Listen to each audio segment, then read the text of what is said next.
हरे कृष्णा। स्वागत है आपका अपने चैनल जीएस बाई एसएसटी में।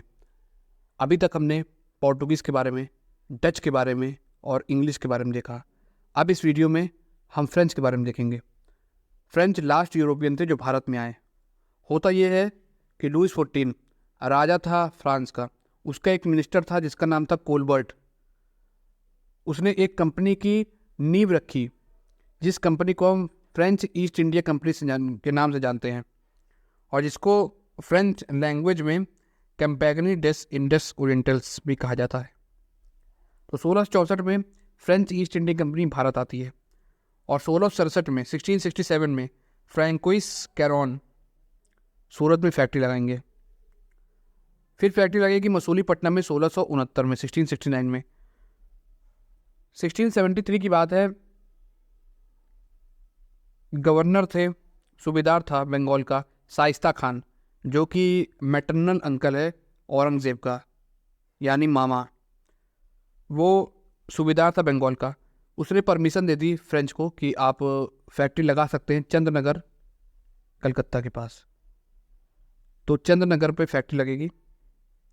उसके बाद अब हम देखेंगे पौंडीचेरी कैसे अस्तित्व में आया। तो 1673 की बात है, शेर खान लोधी, ये वलीकोंडापुरम जो कि बीजापुर के अंदर आता है, उसका ये गवर्नर हुआ करता था।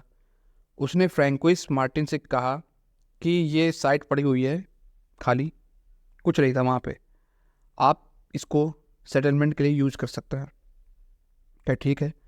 पौंडीचेरी 1674 1674 में डेवलप हुआ और फाउंड हुआ। उसके बाद काफ़ी डेवलप होता है। और फिर क्या हुआ यह कि फ्रैंकोइस मार्टिन फ्रैंकोइस कैरोन को रिप्लेस कर देगा और धीमे धीमे माहे, कराईकाल, बालासोर, कासिम बाजार में इनका बहुत ही इंपॉर्टेंट ट्रेड सेंटर्स हो जाएगा। यहाँ पे फैक्ट्रीज हो जाएंगी फ्रेंच ईस्ट इंडिया कंपनी की। तो किसी भी कंपनी के लिए शुरुआत में बहुत आसान नहीं होता। कहीं भी जा कर के आप कंपनी लगा दो तो ये आसान नहीं है। चाहे पोर्टुगीज़ हो, चाहे इंग्लिश हो, चाहे डच हो, काफ़ी मशक्क़त करी तब जा कर के उनकी फैक्ट्री लगी। तो इनके लिए भी आसान नहीं बनने वाला था ये। जैसा ये समझ रहे थे ऐसा नहीं होने वाला था। अब डच की निगाह पड़ी पौंडीचेरी पे, जो कि काफ़ी अच्छा ट्रेड सेंटर्स हो गया था, तो कैप्चर कर लिया 1693 में।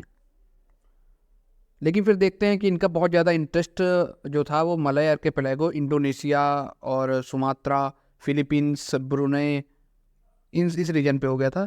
तो इसलिए ये एक ट्रीटी साइन करते हैं, जिस ट्रीटी का नाम है ट्रीटी ऑफ रिस्विक, जिसमें ये कहते हैं कि हम पौंडीचेरी वापस से दे देंगे फ्रेंच को।